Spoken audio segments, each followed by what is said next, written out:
नहीं ज्येष्ठ, ऐसा नहीं हो सकता। मैं संसार में सबसे अधिक प्रेम आपसे करती हूँ। मैं आपके विनाश का कारण कैसे बन सकती हूँ? मेरी संतान आपका अंत नहीं कर सकती ज्येष्ठ, ये आकाशवाणी असत्य है। चिंतित ना हो देवकी, असत्य है ये आकाशवाणी। ऐसा कैसे संभव हो सकता है? सारा संसार जानता है कि तुम सबसे अधिक प्रेम मित्र कंस से करती हो। इन्हें भी तुम सबसे अधिक प्रिय हो, ऐसा कैसे हो सकता है? आकाशवाणी की गूंज सुनाई दे रही है तुम्हें वसुदेव? मुझे तो अभी भी सुनाई दे रही है। तेरा अंत वही करेगा जिसका तू मामा होगा।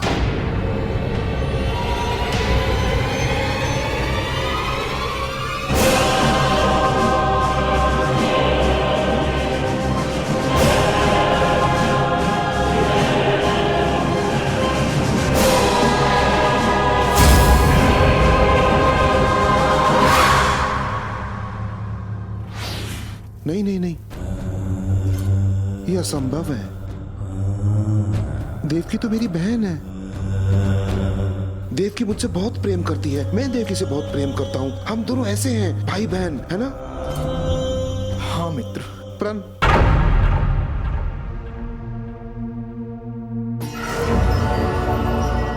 देखा वसुदेव, परंतु शब्द मेरी जीभा पर आ ही गया। और जब किसी संबंध में परंतु, किंतु, अपितु आ जाए तो उसके समक्ष बहुत बड़ा प्रश्न चिन्ह उठ जाता है। अब तुम ही सोचो ना कि मैं अपने जीवन से अधिक किसी और के जीवन को मैं कैसे प्रेम कर सकता हूं? मुझे तो अपने प्राण बहुत ही बहुमूल्य लगते हैं, महत्वपूर्ण लगते हैं। इस देवकी से भी अधिक, इसके जीवन से भी अधिक। चल! दुष्ट कहीं का, जिससे सबसे अधिक प्रेम करता था, एक पल में उसका प्रबल शत्रु बन बैठा। कोई अपनी ही बहन के साथ ऐसा व्यवहार कैसे कर सकता है?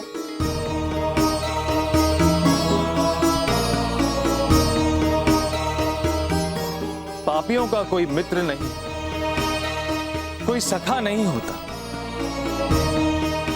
वो केवल स्वयं से प्यार करते। इन माक्षिकाओं को देख रही हो? ये प्रकाश की ओर आकर्षित होते हैं, जलते हुए दीपक की ओर स्वयं उड़ते हुए चले आते, ये जानते हुए कि यही इनके मृत्यु का कारण बनेंगे।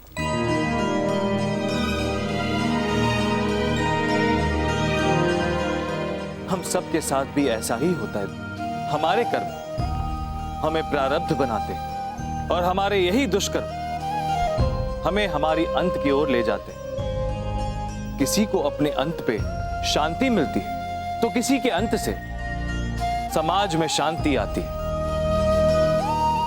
एक विहत्स अंत कंस का प्रारब्ध बन चुका था, जिससे वो भागना चाहता था।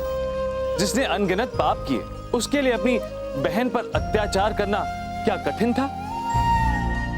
कदाचित वो आकाशवाणी भी एक माध्यम थी जिससे कंस शीघ्र ही अपने अंत की ओर बढ़े।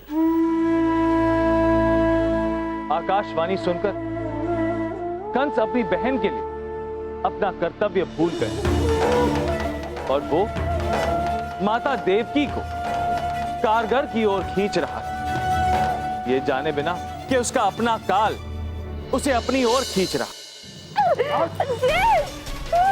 मेरा वध वो करेगा जो तुझे मामा कहेगा।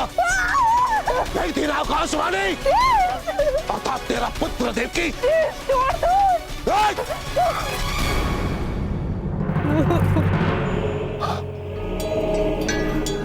मेरी प्रिय बहन, तुम ठीक तो हो ना? तुम्हारे प्रति जो मेरा प्रेम है उसे मेरी दुर्बलता समझ ली, कंस को चुनौती दी। कंस किसी भी दुर्बलता का आक्षेप नहीं बन सकता, और यदि इस प्रेम को वे दुर्बलता समझते हैं, तो आज अभी इसी क्षण इस दुर्बलता को मैं समाप्त कर दूंगा। और जो आकाशवाणी तुमने सुनी थी ना, वो मेरे लिए नहीं थी, वो थी तुम्हारे लिए देवकी, तुम्हारे लिए।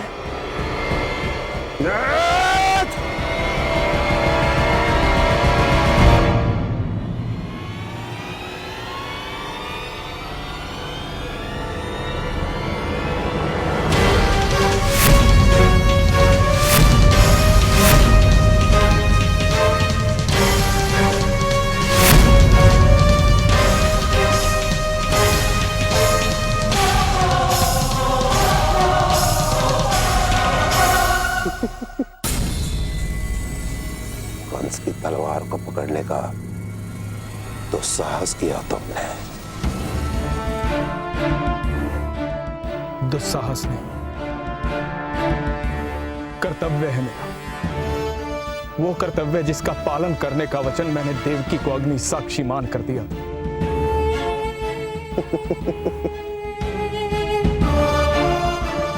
कहीं ये कर्तव्य तुम्हारा काल ना बन जाए वसुदेव,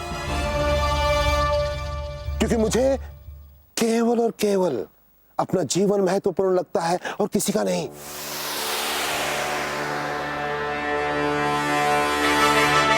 इस देवकी का भी नहीं।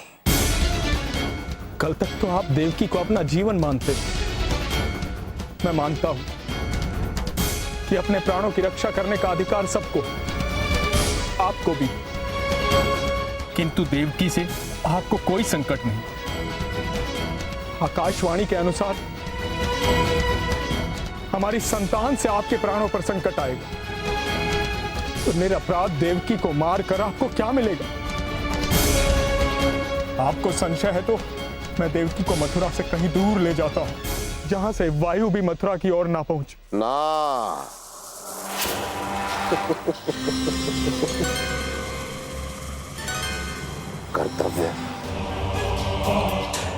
कर्तव्य से केवल रक्तपात होता है। और वैसे भी वसुदेव, मैं देवताओं के षड्यंत्र को भली भांति जानता हूं, भली भांति। मैं उनकी इच्छा को भी पूरा नहीं होने दूंगा, क्योंकि मैं असुरक्षा और भय का जीवन नहीं काट सकता। इसलिए आज, अभी और इस क्षण देवकी का मरना आवश्यक है। अभी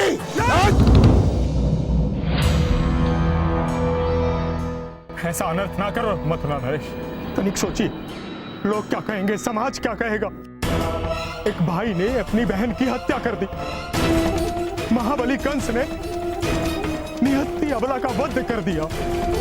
लोग, समाज, कंस ने कभी सोचा ही नहीं कि लोग क्या कहेंगे, समाज क्या कहेगा। क्योंकि जो समाज है ना वसुदेव, ये वही बोलेगा जो कंस बुलवाएगा, ये वही देखेगा जो कंस दिखाएगा। क्योंकि इस संसार में केवल एक ही ईश्वर है, वो है कंस। और उन देवताओं की मंशा को मैं कभी पूरा नहीं होने दूंगा। आप अवश्य ऐसा कर सकते हैं। मुझे और देवकी में इतना बल नहीं कि आपका विरोध कर सके। तनिक समझने का प्रयास कीजिए।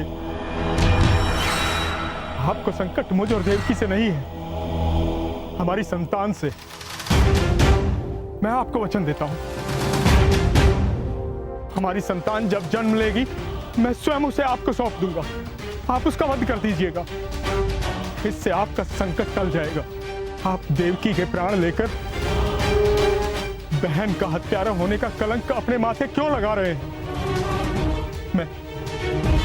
मैं विश्वास दिलाता हूं। ना,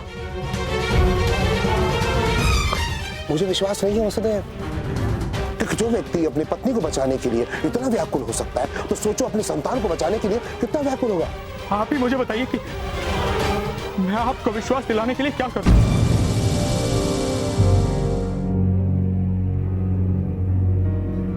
मेरा विश्वास दिलाने के लिए तुम दोनों को आजीवन बंदी गृह में रहना होगा।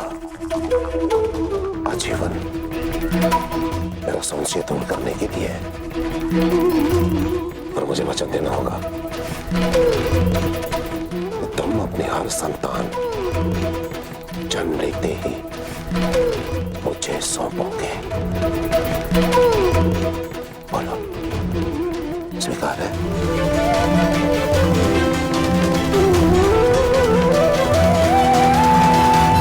स्वीकार।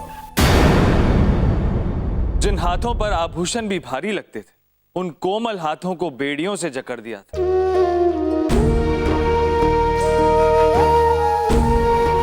मथुरा की माटी कदाचित उस दिन प्रसन्न थी।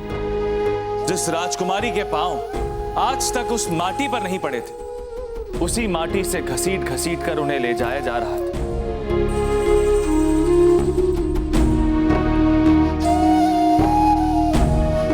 जिस मांग में कभी सिंदूर था, आज उस मांग में धूल थी। जिस मुख पर गर्व था, आज उस मुख पर पीड़ा थी।